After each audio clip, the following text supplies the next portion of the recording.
Tonight, Egypt's military-backed cabinet is holding an emergency meeting with talk of banning the country's largest opposition group. The Muslim Brotherhood is responsible for sending tens of thousands of pro-Morsi protesters into the streets.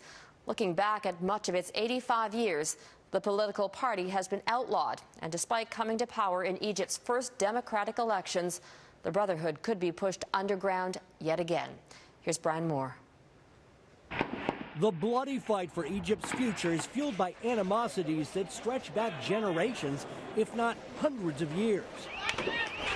The Muslim Brotherhood, thrust into power during the Arab Spring, now fighting for its existence against a military that seized control and is systematically stamping out the opposition.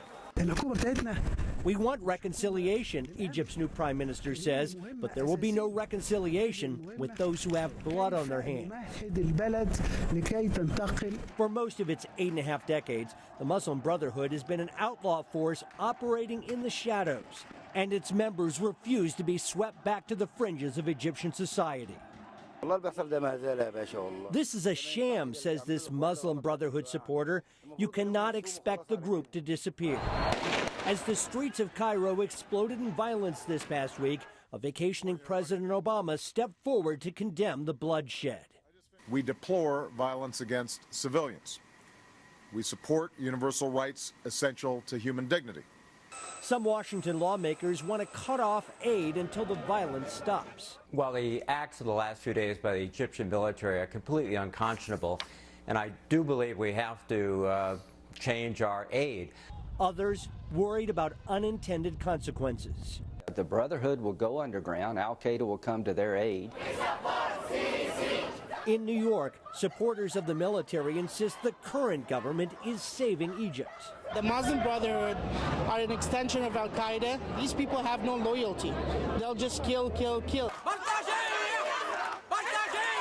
In Calgary, tempers flared when a counter-protester showed up at a rally supporting the Brotherhood.